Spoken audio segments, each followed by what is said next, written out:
Hello friends, Bigg Boss season 9 తెలుగులో ఇప్పుడే ఈరోజు సెకండ్ ప్రోమో రిలీజ్ అయింది.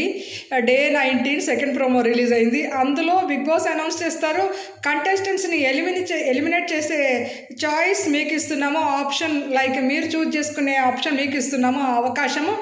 అండ్ అన్నప్పుడు అందరు డిస్కషన్స్లో అందరు ఒక్కొక్కళ్ళు ఒక్కొక్క పాయింట్ చెప్పినప్పుడు హరీష్ గారు, పవన్ డెమన్, ఈవెన్ ఇంక్లూడింగ్ రాము, వీళ్ళందరూ సంజనానే టార్గెట్ చేసి సంజనానే ఇంట్లోంచి వెళ్ళిపోవాలి, ఇది దొంగతనాలు చేయడానికి వీటికి ఈ హౌస్ కాదు అని హరీష్ తన పాయింట్ చెప్పారు.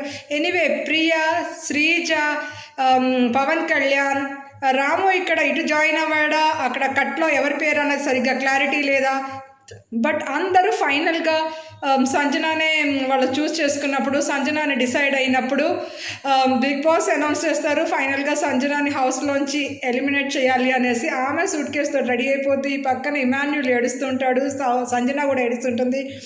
సో సీక్రెట్ హౌస్ ఇప్పుడు నాకు అనిపిస్తుంది, నా అనాలిసిస్ అయితే సంజనాని తీసుకెళ్ళి సీక్రెట్ హౌస్లో పెడతారా, సంజనాని మిగతా ఎవరిని ప్రియానిను పవన్ కళ్యాణ్ని తీసుకెళ్ళి సీక్రెట్ హౌస్లో పెట్టడం వల్ల వీకెండ్లో ఎలిమినేట్ చేసి అంత ఏమీ కంటెంట్ రాదు, దానివల్ల ఏమీ లాభం లేదనుకున్నారా? సంజనాని తీసుకెళ్ళి మనం పెట్టినప్పుడు సంజన 2.0 వర్షన్లో సంజన వస్తుందా బయటికి హౌస్లోకి? ఈ హౌస్లో సంజన మాత్రం ఎలిమినేట్ అయ్యే కంటెస్టెంట్ కాదు.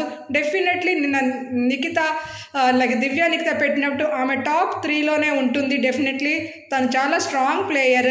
ప్లీజ్ మీ ఒపీనియన్ షేర్ చేయండి. Thank you for watching my Bigg Boss updates. Please like, share and subscribe to simply Manjula. Thank you.